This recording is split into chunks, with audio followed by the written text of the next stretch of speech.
Hello and welcome to your in-depth weekly horoscope for week commencing the 24th of April for the Sun or the Ascendant. I'm going to share with you some standout features of this week, but please stay with me because I then will explore in much greater detail each of the 12 zodiac signs from Aries through to Pisces. If you're a returning viewer, thank you so much for joining me once more. If you're new here, it's great to have your company.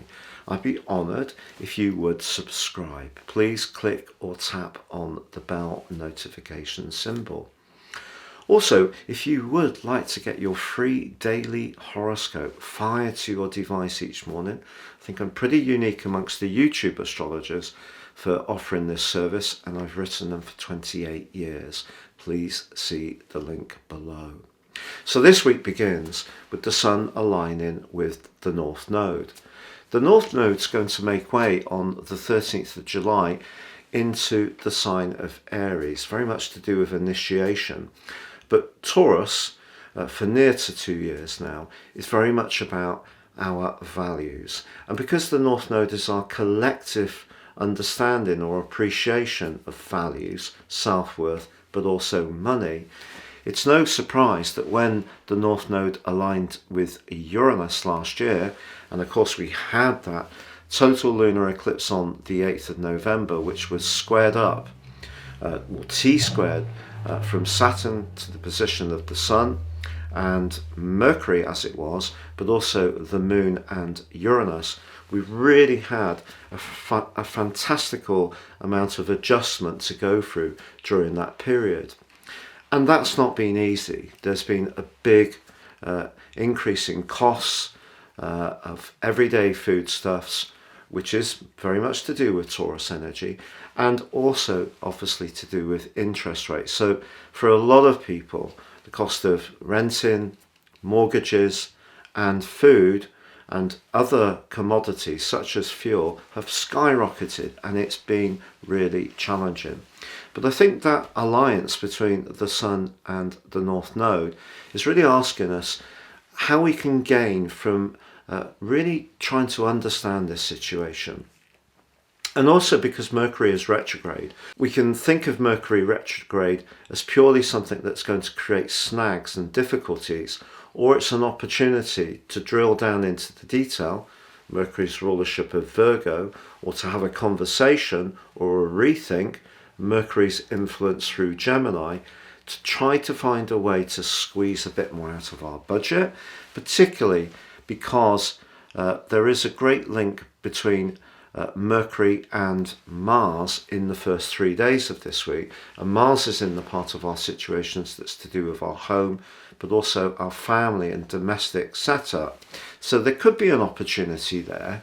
Also, Mars is in a fabulous alliance with Uranus all this week, also in Taurus. And of course the Sun in Taurus not only links with the North Node in Taurus on Monday, it comes into an exact sextile with Saturn on Tuesday.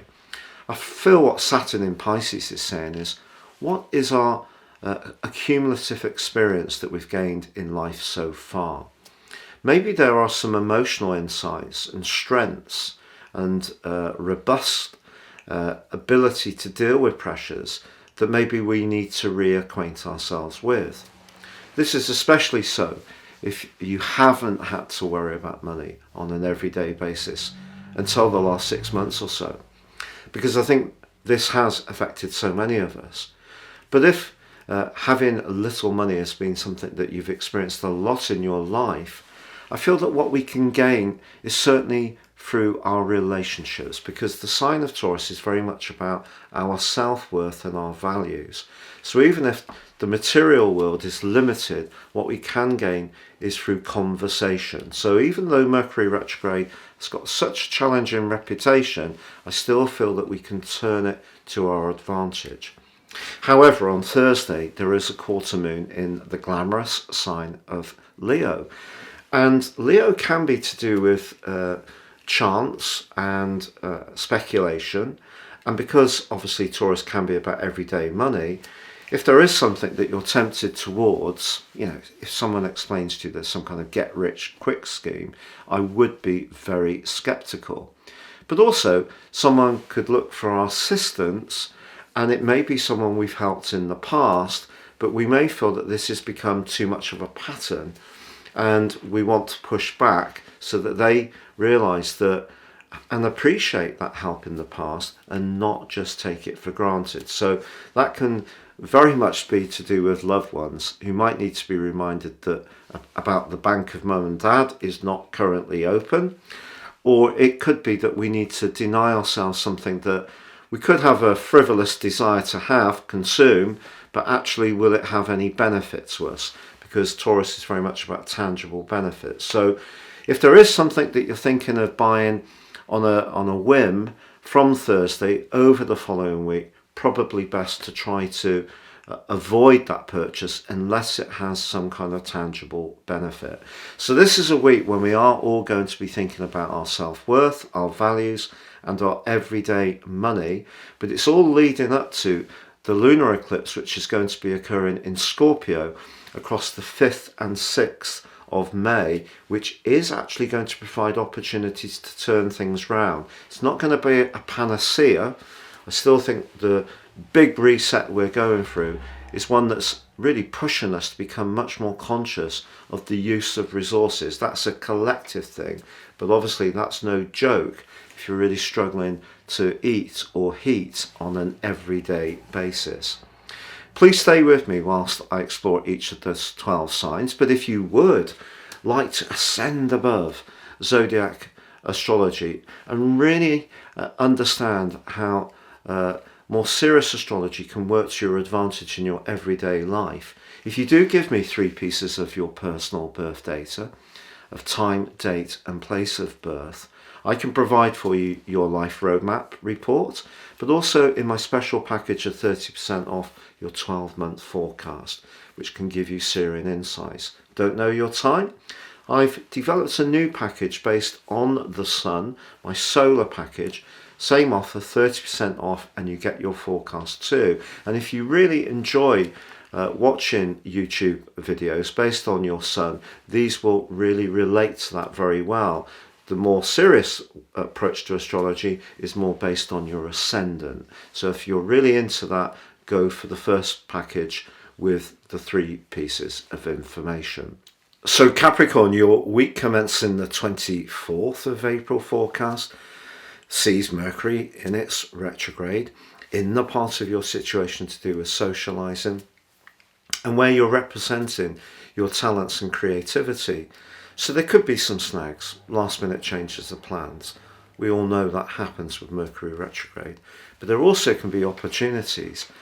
It links brilliantly with Mars in the first 3 days of this week. If you wanted to punch out and demonstrate to people those talents, perhaps what Mercury retrograde is telling you is to overcome any reticence you may have. Also, your ruler Saturn is in such a stable relationship with the North Node and also the Sun this week. If you choose your words with care, the chances are that people actually, despite that retrograde, can really be impressed by the sincerity, but also the conviction, but also the thoroughness of how you want to go about something and actually buy in a big way to what you have to say.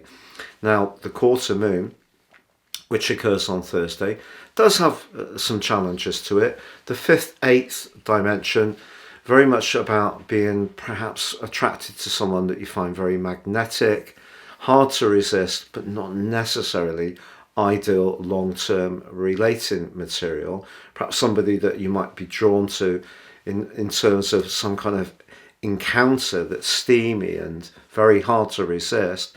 But equally in an ongoing relationship, if a partner is resisting your desire to do your own thing and to showcase what makes you special, then, do set your boundaries. It's important that you do thrive at this time, but there's a whole cluster of influences that are very supportive to your sign in particular. So don't let the perception that Mercury retrograde to see everything stop really inhibit you from just showing just how inspirational you can be.